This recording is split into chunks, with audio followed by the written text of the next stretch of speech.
সংক্ষিপ্তভাবে আপনাদের কিছু প্রশ্ন উত্তর আমরা দেব।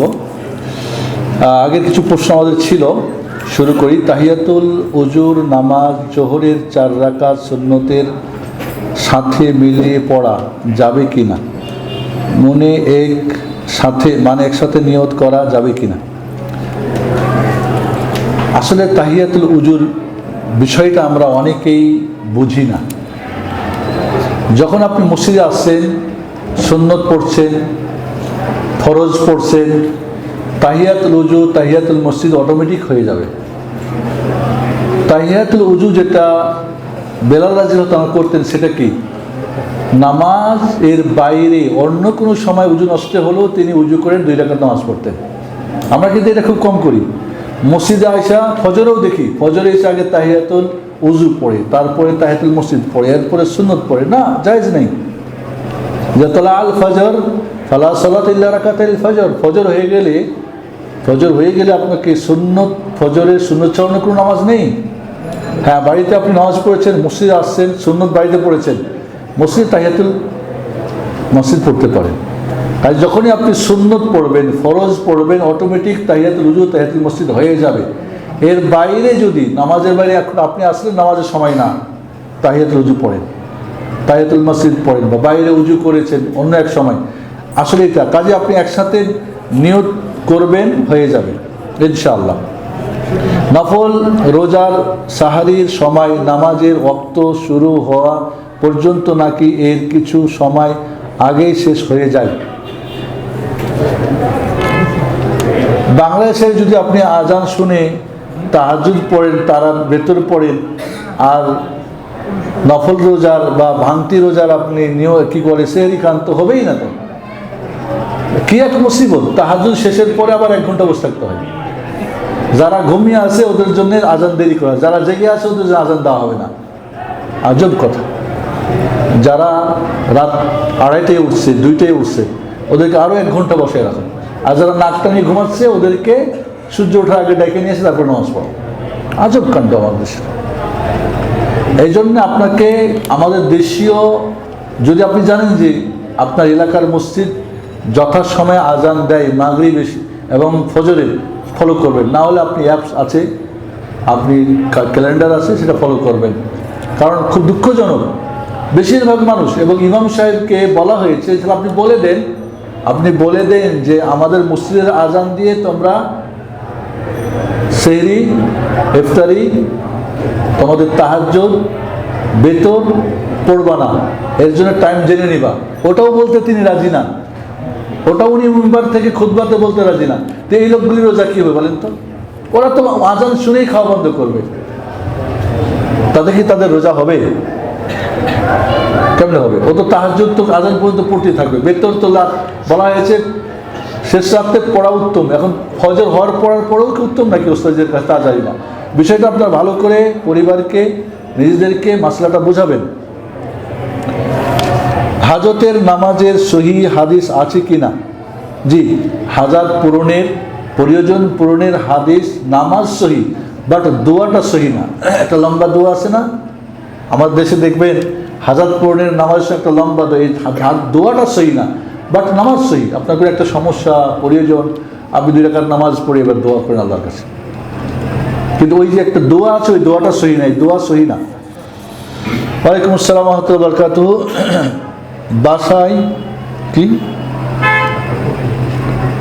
বাসায় আমার 2 ভাই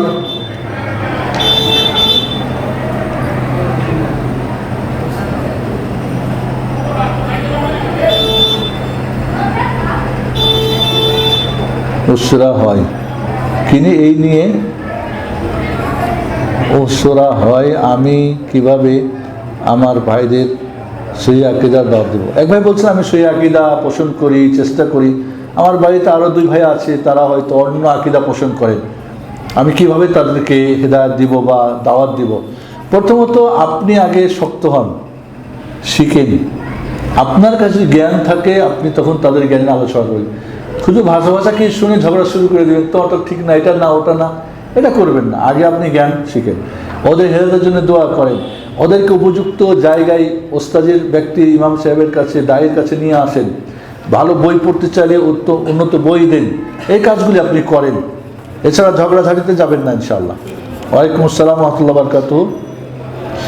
কোনো অপকৃত মসজিদের স্থান পরিবর্তন করে জোর করে অন্য একটা জায়গায় দ্বিতীয় তলায় স্থানান্তর করলে সেখানে নামাজ হবে কি না? মসজিদ যদি অক্ষ থাকে, সেই মসজিদ ভেঙে দিয়ে প্রয়োজনে আরেক জায়গায় মসজিদ বানা যায়, বড় করার জন্যে জায়গা হচ্ছে না, স্থান হয়তো সুবিধা নাই, পার্কিং নাই, যাতায়াতের সমস্যা, করতে পারে। জোর জবরদস্তি এক মসজিদ বাদ দিয়ে আরেকটা দোতলায় গিয়ে নামাজের জায়গা করবে, এমন তো জায়েজ নেই, এমনটা জায়েজ নেই। এবং সেক্ষেত্রে আপনারা যারা স্থানীয় দায়িত্বশীল আছেন তাদের শরণাপন্ন হতে পারেন, যারা আলেম ওলামা আছেন তাদের শরণাপন্ন হতে পারেন। এবং এরপর যখন ঝগড়া ফাসাদ করবেন না, তারা মসজিদ বাদ দিয়ে আরেকটা, আপনি আরেকটা করবেন, এই নিয়ে ঝগড়া বিবাদ করবেন, এমনটা করা যাবে না। রুকুতে যাওয়ার সময় হাত আগে ব্যবহার করা হয় কেন? হাত আগে ব্যবহার করা হয় কেন? রুকুতে যাওয়ার সময় হাত কি লিখেছে? রুকুতে যাওয়ার সময় হাত আগে ব্যবহার করা হয় কেন মানে বুঝলাম না, কি বুঝলাম না? রুকুতে না সিজদায়? তাহলে নাকি হাত উত্তোলনের কথা বলছেন?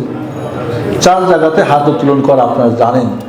তাকবীর তাহরিমার সময়, প্রতিবার রুকুতে যাওয়ার সময়, প্রতিবার রুকু থেকে ওঠার সময়, আর প্রথম বৈঠক করে উঠে, এই 4 জায়গাতে বিশুদ্ধ হাদিস দ্বারা এই রফুলিয়া দেন করা, 2 হাত উত্তোলন করা সব সাব্যস্ত। এবং প্রতিবার রুকু উত্তোলনে 10টা করে নেকি আছে। 4 রাকাত বিশিষ্ট হলে 100 নেকি, আর 2 রাকাত বিশিষ্ট হলে 50, 3 হলে কত, মধ্যখানে কত হয় হিসাব করবেন। তো এই নেকিগুলো কি দিবে নাকি আপনাকে? যারা বলছেন আমরা ফেজাল করতে হবে না, এবং যেই জাল মিথ্যা এটা ওটা বলে চালাচ্ছে, এবং সুবহানাল্লাহ এমনকি মিথ্যা কথা বলে, জাল হাদিস বলে, কাজেই কিয়ামতের দিন কি উনি একটা আপনাকে নেকি দিবেন? তাহলে তবে এই নিয়ে ঝগড়া করা যাবে না, সুন্নত যেহেতু। কাজেই হারটা হলো যে আমি যখন সেজায় যাচ্ছি আগে হাত দেবো না আগে হাঁটু দেব, ঠিক আছে? উঠার সময় হাতে ভর দিয়ে উঠবো না হাঁটুতে ভর দিয়ে উঠবো, 2 ধরনের মত আছে। 2 ধরনের মত আছে, এই দুইটাই জায়েজ। তবে শক্তিশালী মত হচ্ছে আগে হাত দিতে হবে। রাসূল বলছেন উটের মতো বসো না। উট কিভাবে বসে? হাঁটু দিয়ে না হাত দিয়ে?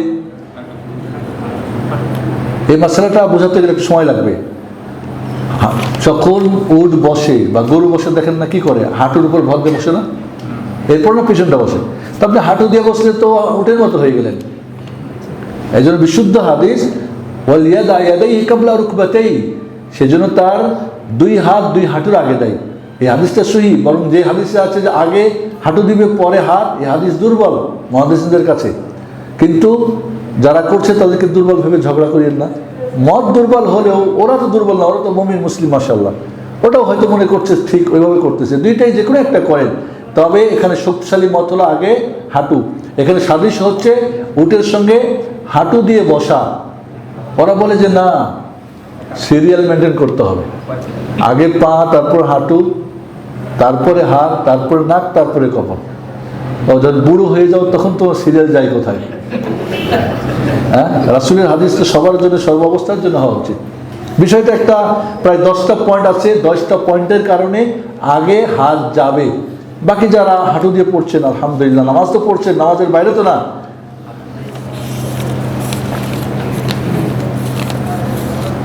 নামাজের প্রভাব মানুষের জীবনে পড়ে, এজন্য আল্লাহর কাছে মানত করেছিলাম, আল্লাহ ছেলে হলে নাম রাখবো, নাম রাখবো ইমামুল মুত্তাকিন, আর তার মাধ্যমে আমার চোখ শীতল করব। আলহামদুলিল্লাহ, আল্লাহ ছেলে দিয়েছেন আর নাম রেখেছি ইমামুল মুত্তাকিন। কিন্তু অল্প কিছুদিন হলো শুনলাম ইমামুল মুত্তাকিন মহানবী সাল্লাল্লাহু আলাইহি ওয়াসাল্লাম এর উপাধি, আর উপাধি কারো নাম হতে পারে না। অন্যদিকে মানুষ ওকে ডাকে মুত্তাকিন বলে, যার অর্থ বহুবচন। এমত অবস্থায় কি নাম পরিবর্তন করা লাগবে? পরিবর্তন করলে আমার মানতের কি হবে? আর নাম পরিবর্তন করলে নাম কি ইমামুল মুত্তাকিন রাখা যায়? ইমাম হাসান বা ইমাম গাজ্জালির মতো উত্তরটা দেবেন প্লিজ। একজন নাম আবুল বাশার, সৌদিরা হাসে, কি ফেলতে আবুল বাশার? আবুল বাশার মানব জাতির বাবা আদম আলাইহিস সালাম, ঠিক না? তার নাম রাখে আবুল বাশার। এখন আবুল বাশারকে সৌদিরা যেখানে যাবে, কি ফেলতে আবুল বাশার? ইমামুল মুত্তাকিন, মুত্তাকিনদের ইমাম। মুত্তাকিনদের ইমাম তো মুহাম্মদুর রাসূলুল্লাহ, আপনার ছেলে কেমন হয়? মুত্তাকিন আমার কথা ঠিক না। আমাদের কিছু নাম আছে, আচ্ছা নাম নিয়ে একটা একদিন খুতবা দেবো, কোন নাম চলে কোনটা চলে না, কেমনি কি। আমরা কিন্তু অনেক উলট পড়। সেদিকে একদিন জিজ্ঞেস করছে আমার ছেলে নাম রাব্বি, কি করবো এখন আমি? আস্তাগফিরুল্লাহ। নাম পরিবর্তন করে দেন, নাম পরিবর্তন করে দেন। আব্দুল্লাহ, আব্দুর রহমান, মোহাম্মদ, আহমদ, জায়েদ, ওমর, উসমান, আলী, এগুলি নাম রাখেন ইনশাআল্লাহ। নাম পরিবর্তন করার জন্য আর আপনার মনে রাখবেন নজরের কি করব, সমস্যাটা এখানে, ঠিক না? নজর যদি কেউ মানে শরীয়ত সম্মত না হয় এবং সাধ্যের বাইরে হয়, তাহলে তার নজর পূরণ করা তার প্রতি জরুরি না। একজন ভিক্ষা করে কয় আমি নজর মানছে যে আমি 5 বছরের মধ্যে হজ করবই, ভিক্ষা করে পেট চলে না, হয়ে যাবে কেমনি? তো সাধ্যের বাইরে, ঠিক না? একজন নজর মানছে আমার পোলা যদি হয় আজমিরে একটা খাসি দেবো, হারাম, জায়েজ নাই। বোঝেন নাই কথা? তাহলে মনে রাখতে হবে যে যদি আপনার নজরটা শরীয়ত সম্মত হয় এবং সাধ্যের ভিতরে হয়, তাহলে পূরণ করবেন, না হলে করার। যেহেতু এটা আপনার শরীর এলো করে না, বাদ দিবেন, আপনার নাম রেখে দিবেন ছেলের একটা সুন্দর নাম ইনশাআল্লাহ। খালাস। আর কারোর প্রশ্ন ছিল কিনা?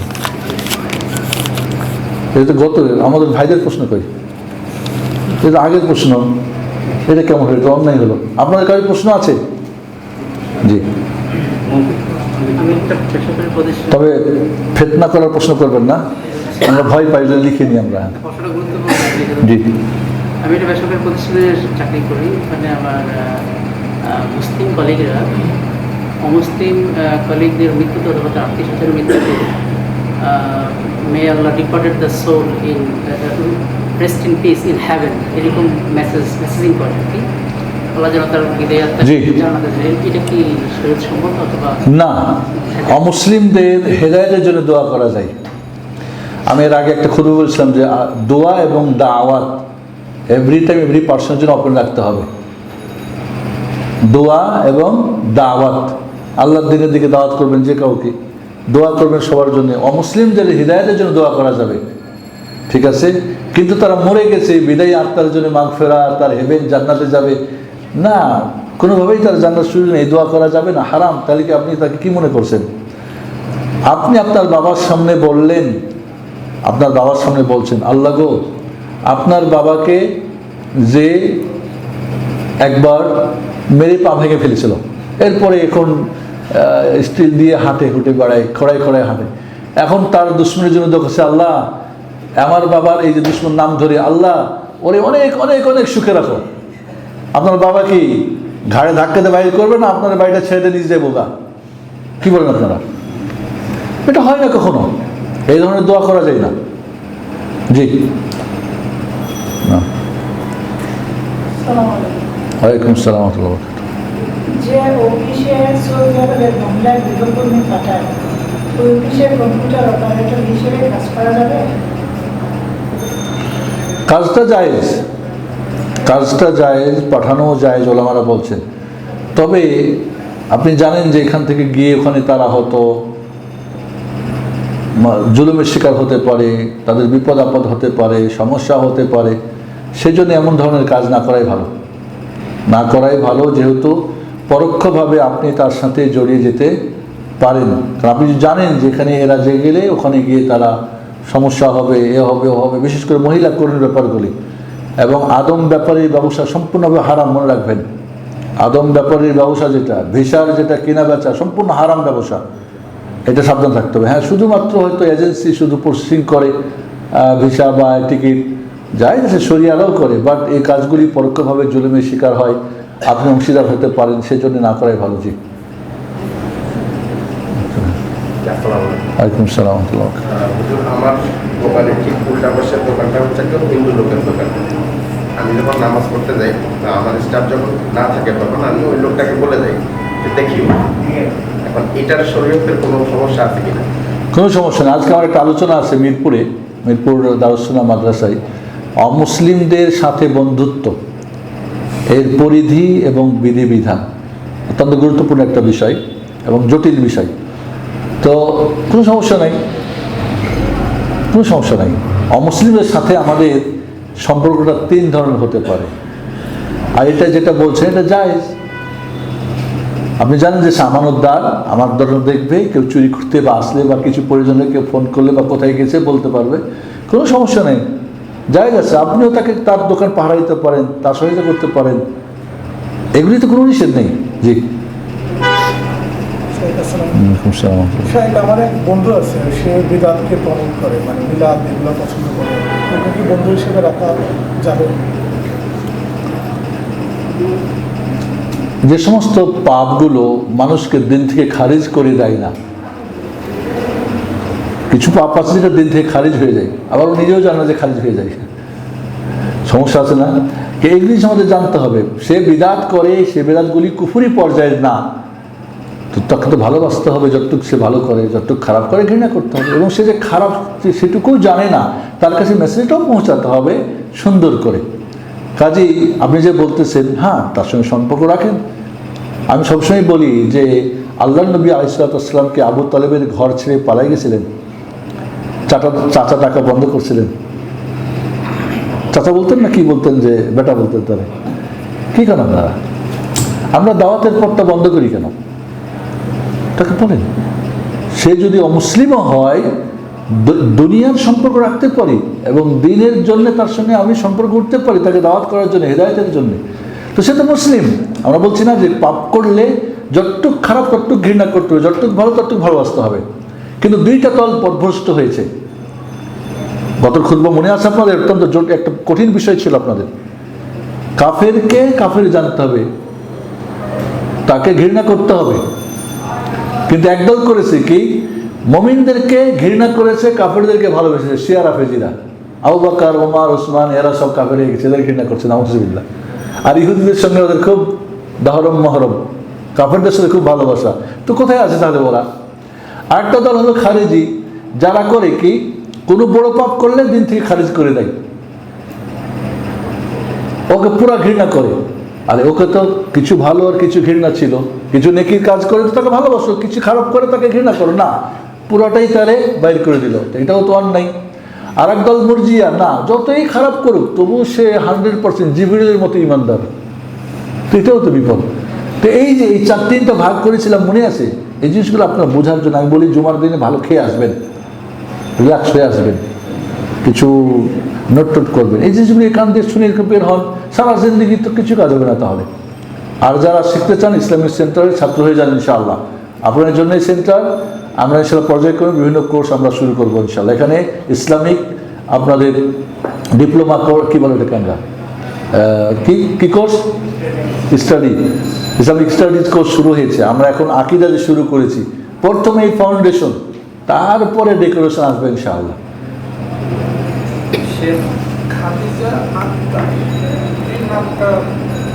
সমস্যা নাই, আখতার মানে উত্তম, সর্বোত্তম। আখতার, খায়ের থেকে আখতার, উত্তম। জি, আমাদের সে বিভিন্ন নাম, মেয়েদের নামে আখতার বলা হয়। জি, উসমান রাদিয়াল্লাহু যে শহীদ হয়েছিল খালিদের হাতে, এটার তাৎপর্যটা কি বলবেন, কি যে খালিদের যে ব্যবহারটা ছিল? দেখছেন ইয়াজিদের হাতে উসমান শহীদ হয়েছে। খারিজিদের হাতে যে উসমান শহীদ হয়েছিল, এটা শর্টলি যুক্ত তাৎপর্যটা বলুন। আব্দুল্লাহ বিন সাবা একজন ইহুদি জারুর সন্তান, বাবা ছিল ইহুদি, মা ছিল একজন নিগ্রো। একে দিয়ে শুরু করে ইসলামের ঘরের মধ্যে শত্রু ঢোকানো ইহুদিরা। কুফা, বাসরা, মিশরে বলতে থাকে, উসমানের বিরুদ্ধে বিভিন্ন স্লোগান, বিদ্রোহ শুরু করে। উসমান এই করছে, ওই করছে, নিজে আত্মীয় স্বজন দিয়েছে, বিচার করে নাই, অমুক করে নাই, তমুক করে নাই, তোমাদের মিশরের কি গভর্নর অমুক, কোথায় বাড়ি মদিনা, কেন তোমাকেও পোলাপান গভর্নর হতে পারে না? ঠিকই তো। এই যে উত্তক্ত করে পরে উসমান রাদিয়াল্লাহু আনহুর বিরুদ্ধে তারা একটা স্লোগান করে। এবং একটা ঘটনা, কিন্তু তারা কিছু অভিযোগ নিয়ে আসে, পরে একটা হয় যে ঠিক আছে ওরা ফিরে যাবে এবং গভর্নর কাছে লিখে দেওয়া হলো যে তাদেরকে কিছু যেন বলা না হয়। ওরা পথে গিয়ে ওসমান রাদিয়াল্লাহু তাআলা আনহুর চিঠিটাকে গভর্নরের ছিঁড়ে ফেলে নতুন একটা চিঠি বানিয়ে নিয়ে আসে, আপনি গভর্নরকে লিখেছেন যে আমাদের একজন হত্যা করা হয়, অতএব আপনাকে আমরা হত্যা করব। মিথ্যা। কারণ ওদের তো ইচ্ছা ছিল একটা এইভাবে পরিকল্পনা করে তাকে হত্যা করা, পরে তাকে হত্যা তারা ষড়যন্ত্র করে। ওসমান রাদিয়াল্লাহু তাআলা আনহুকে সাহাবায়ে কেরাম বলে, আপনি বলেন আমরা ডিফেন্স করি, কয় না। উনি নিজে মেনে নেয় রাসূলের ভবিষ্যৎবাণী ছিল শহীদ হয়ে মারা যাবেন, আমার রক্তের জন্য অন্যরা রক্তপাত হবে সেটা আমি চাই না। আলী রাদিয়াল্লাহু তাআলা তার ছেলে হাসান হোসেন দুই পাহলোয়ানকে পাঠালেন পাহারাদার জন্য। ফুপা হচ্ছে না কি খালুকে বললো তোমরা সব। উনি বললেন আমি আমিরুল মুমিনিন, তোমরা মানো বলে মানি, আমার নির্দেশ মানো বলে মানি, সবাই যার যার জায়গায় চলে যাও, আমারটা আমি তাদের সাথে দেখব। সবাই চলে গেল। একেবারে নিরীহ ঘরের মধ্যে কোরআন পাঠ করতেছিলেন, তার মধ্যে গিয়ে তাকে হত্যা করে। ঘটনা কেন হত্যা করে? এটা ছিল ইহুদির একটা ষড়যন্ত্র। এই আব্দুল্লাহ বিন সাবা থেকে জন্ম নেয় শিয়া, আর শিয়া থেকে জন্ম নেয় খারেজি আর বাতেনি। সবগুলোর লিঙ্ক হলো ইহুদিদের সাথে। এই সবগুলোই দেখবেন সবসময় বলে আমরা ইহুদির দালাল। অরিজিনাল ইহুদির দালালকে আপনাকে জানতে হবে, ইহুদি কি, কেমনে, এদের জন্ম থেকে হলো, কেমনে হলো, ওসমানকে কীভাবে হত্যা করলো। এরাই হত্যা করে পরে শিয়ারা আলী রাদিয়াল্লাহু তাআলাকে, এরাই হত্যা করে হাসান রাদিয়াল্লাহু, এরাই হত্যা করে হোসেনকে, এবং বাগদাদ বহু দেশ আমাদের ইসলামকে ধ্বংসলীলার কালো ইতিহাস শিয়ারা সর্বক্ষণ সর্বাবস্থায় করেছে। তারপরে শিয়ারা আমাদের খুব ভালো, কারণ আহলে বাইতের মিথ্যা ভালোবাসার কান্না দেখায়। ইউসুফ আলাইহিস সালামকে কুয়ায় ফেলে ভাইয়েরা কান্নাই দেখিয়েছিল। ইউসুফ পড়ে আমরা আজকে বড় দুঃখ লাগে যে আমরা করতে। আচ্ছা আপনার দিন শিখেছেন কোথায় বলেন তো আমাদেরকে? আপনার স্কুলে যারা বড় বড় কথা বলে দিন কোথা থেকে শিখেছে? কোন প্রতিষ্ঠান থেকে, কোন মানহাজে, কোন আকীদা, কে তাদের টিচার, তাদের সিলেবাস কি যাচাই করে দেখেছেন? একটা ডাক্তার পড়লে তো কোথায় পড়েছে ডাক্তারি, ফার্স্ট তো জিজ্ঞেস করি বাংলাদেশে, পরে বাইরে কোথায়। তাই যে কোনো বিষয়ে আমরা খোঁজ নিই, কোন জায়গায় কারা কে কি পড়েছে। আমরা যখন বলি মদিনা থেকে পড়েছি, তখন জিজ্ঞেস করে কত সালে, তখন তোমার টিচার কে ছিল জিজ্ঞেস করে আমাদেরকে। হ্যাঁ শেখ হুজাইফি, ও শেখ হুজাইফি ওস্তাদ নাম, শেখ কি বলে আব্বাদ নাম, সরাসরি আমার টিচার। ও শেখ অমুক অমুক, ও বলতো মাশাআল্লাহ। তো টিচারদের উপর নির্ভর করে আমি ছাত্রটা কেমন, কোথায় পড়ছি, মদিনার সিলেবাসকে আমরা জানি, দুনিয়া জানি, কিন্তু আপনি জানবেন না, কারণ আপনার চোখে তো আপনি চশমা লাগিয়ে রাখছেন, আপনি জানবেন কীভাবে? ঠিক আছে, আপনার আকীদা মানহাজই তো করবো, আপনি দেখবেন কীভাবে। তো এই জন্য বন্ধুরা বিষয়গুলি আমাদেরকে যেটা বিষয় বলছে, আমার একটা বই আছে কারবালার, কি বইটার নাম, একটা আমার আলোচনা আছে কারবালার মর্মান্তিক ঘটনা। আরেকটা জন্য বই আছে কি জন্য, আশুরাও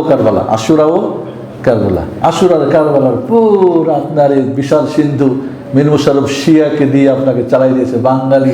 এই হলো তার ইলিম আর আমল, কিচ্ছু জানে না। না পড়েছে তারিখে বাগদাদ, না পড়েছে সিয়ারুল আলমন্দ বলা, না পড়েছে তারিখুল ইসলাম, না পড়েছে আল বাদায়াস, কিচ্ছু জানে না। ব্যাস হিট্রি মিট্রির বই পড়ে বড় ওস্তাদি মাশাআল্লাহ মুফতি সাহেব। এই কী সব? সে আজকের মতো শেষ করতে চাই। সুবহানাকাল্লাহুম্মা ওয়া বিহামদিকা আশহাদু আল্লা ইলাহা ইল্লা আনতা আস্তাগফিরুকা ওয়া আতুবু ইলাইক।